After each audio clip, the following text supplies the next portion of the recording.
Did Fernando Mendoza prove that he should be the #1 overall pick? To me, prove that there should be a statue of him. His jersey should be retired tomorrow in Indiana. Period, tomorrow. Just retire it and give him a statue right now. What he did at Indiana, the success they had, him and Coach Cignetti, is unbelievable accomplishment. I mean, at Indiana, my dad was at Indiana for 5 years. We Was he? Wow. barely won a game. Wow. You know, it was so bad they'd take a picture of the scoreboard if we led Ohio State 3-0 in the first quarter. That's how bad it was. When you were Yeah, when I was little. Of course. kid. Yeah. But to say he should be the #1 overall pick, I think that would be insulting the process of the draft. You know what I mean? You have to go through your process. Yeah. You have to see his whole body of work. You have to get to know the kid, watch him throw in person. Now, based on what he's done in his production, hell yeah.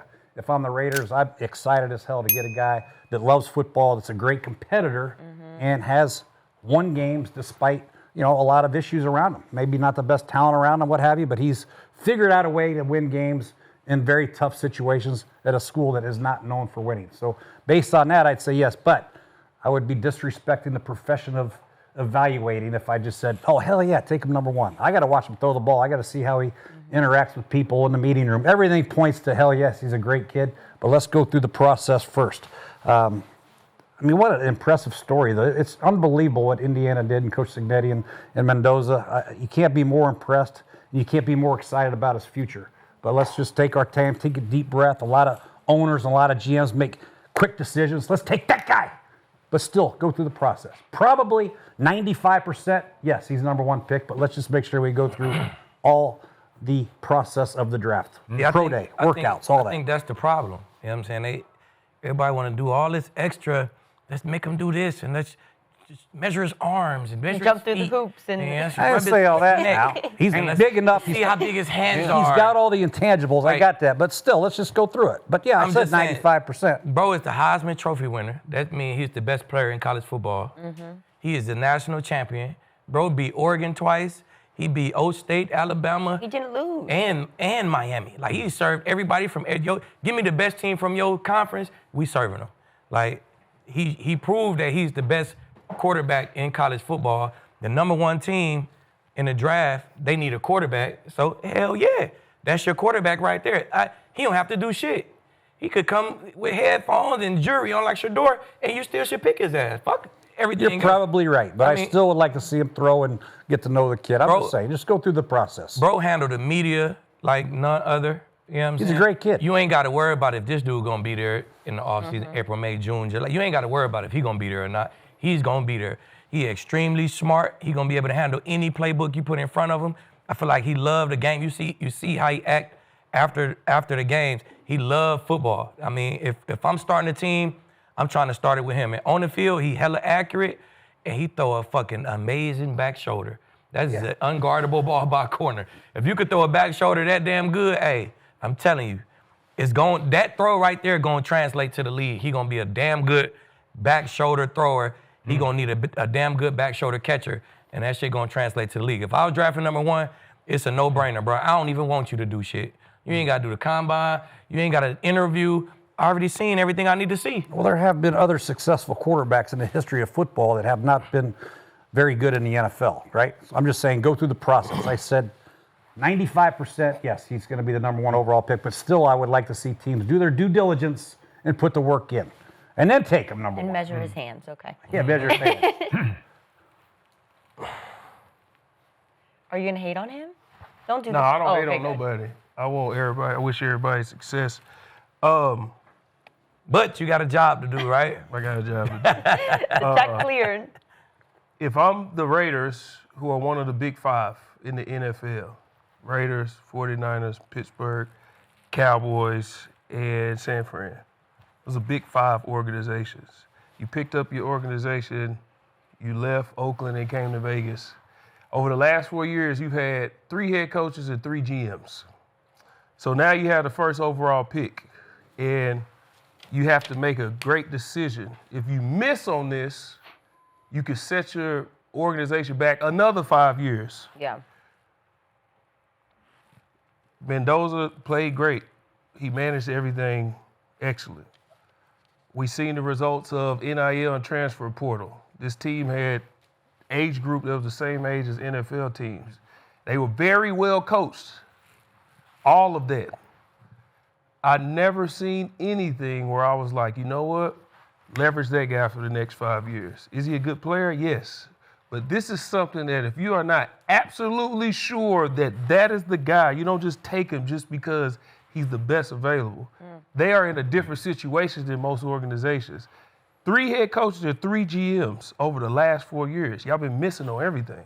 So this is, if you want, you got to bring in right head coach. But this pick and what you do with it is too important. So if you are not absolutely sure that this is the guy, you don't take him. Because you can take that first overall pick, you can bring in a segue guy and wait till next year. You can use that pick and get more pieces and then go next year. If you believe he's the guy, that's great. I didn't see anything all season where I'm like, you know what? He's a can't-miss pick. He's really good. His ball placement ain't second to none. We've seen a lot of good, great ball placement. Like who? Over like the more? years. You want me? I could go down the list of 20 years of great ball placement. Like who? We've seen great ball placement. Who? I would have to go over the list, but we talking about right now. We're talking about right now. You ain't seen a list of great ball placement. I promise you that. We have. I You played haven't. with one. I played with one. He was the first overall pick. He had phenomenal ball placement. Who is that? Sam Bradford. He's phenomenal ball placement. You're a lie if you say he didn't. You watched him. He had phenomenal ball placement. Yeah, He but was he the first was overall pick. highly injury prone. Yeah, see, he got a Yeah.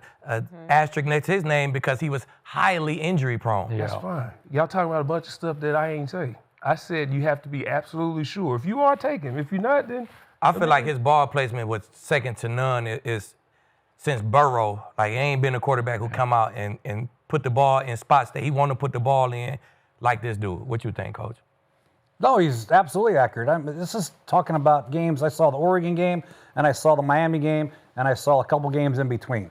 In order to draft a quarterback number one, you just don't go say, hey, God, that's a great back shoulder throw. You got to watch his entire process at Cal. You got to check him out at Indiana and see how he's improved. He's an older kid, too. You know, he's not 21 years old. So there's a lot of things you got to evaluate. Now, I'm not saying that he doesn't deserve to be number one. He probably does. But go through the process. Interview the kid. Watch him work out. Throw it.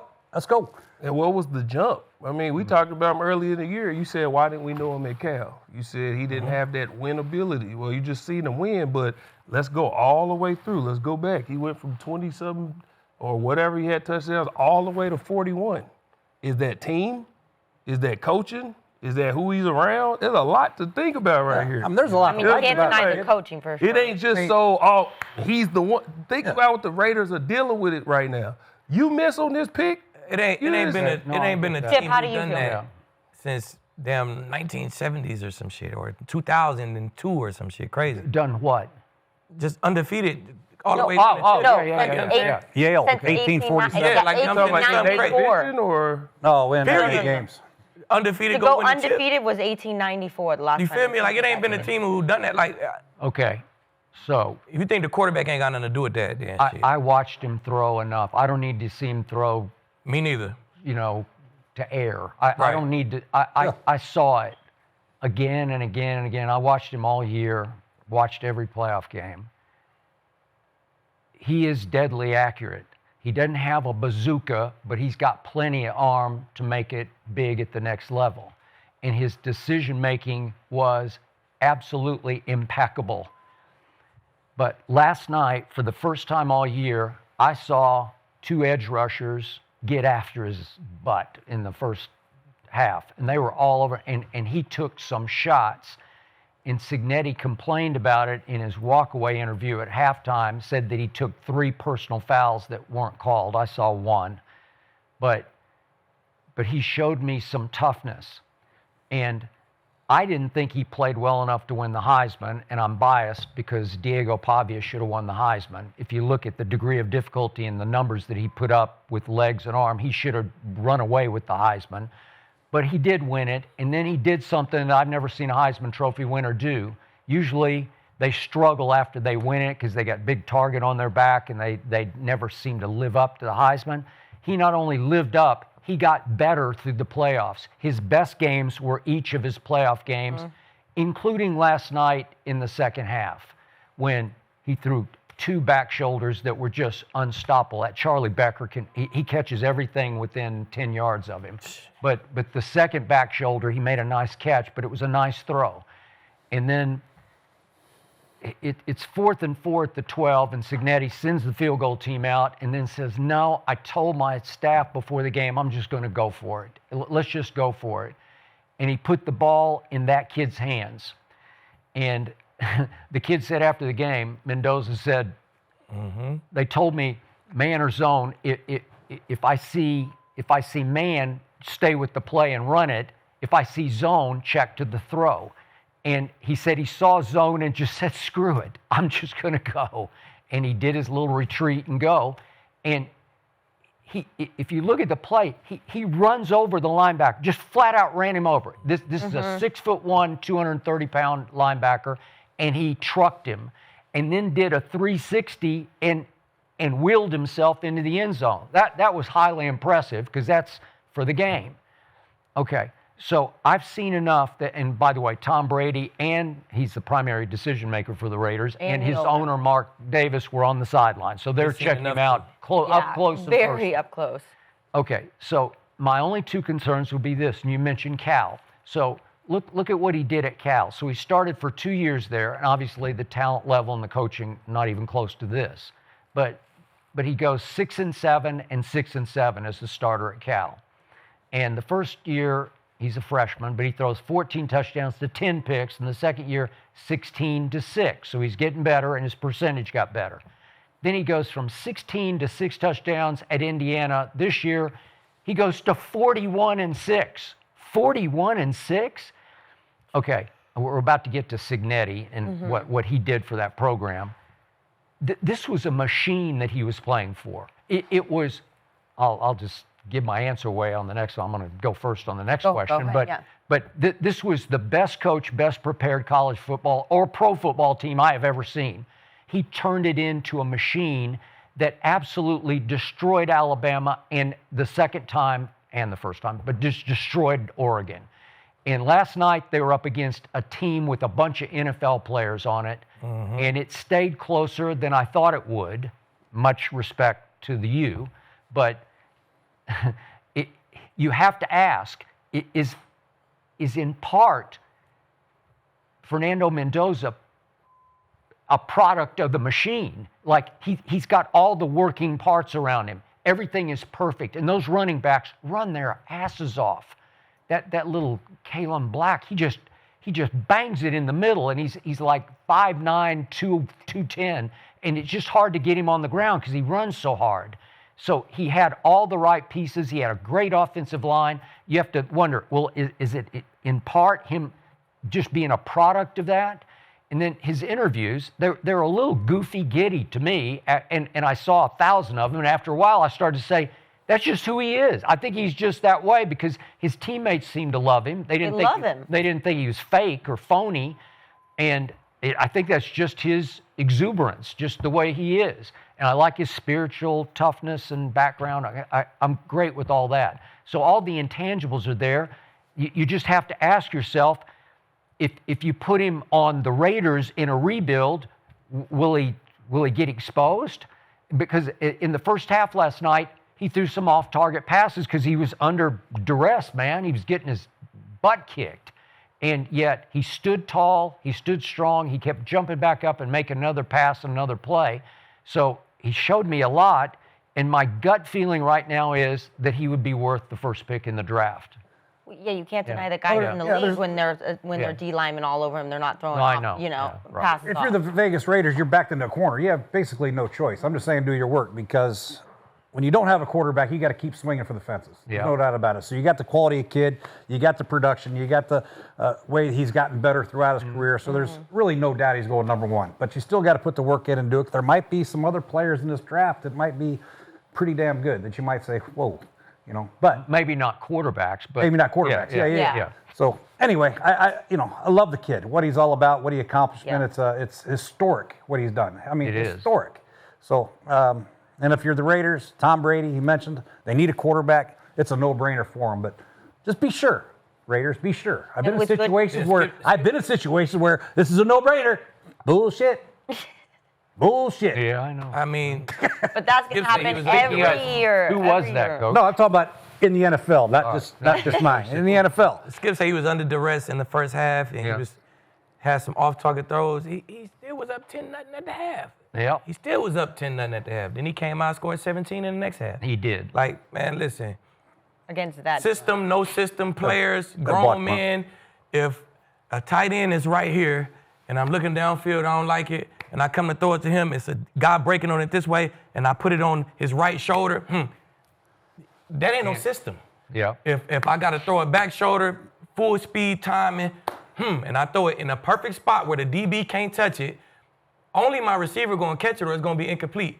That ain't no system. That's you. It's They a lot do of do a lot of quarterbacks RPOs. They do a lot of completion, easy completion type plays. Which Who don't?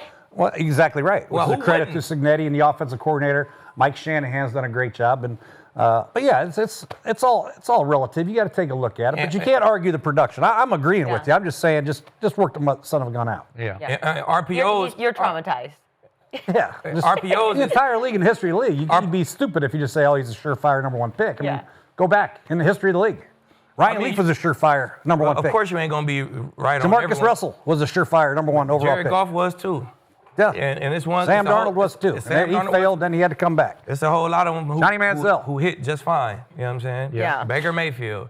It's a whole lot of them who just Well, fine. hey, I watched Tom Brady play a great Orange Bowl game against Alabama. I watched every snap of it, and I said, God, he can play. And he went in the 6th round, and the rest is all-time history. Right.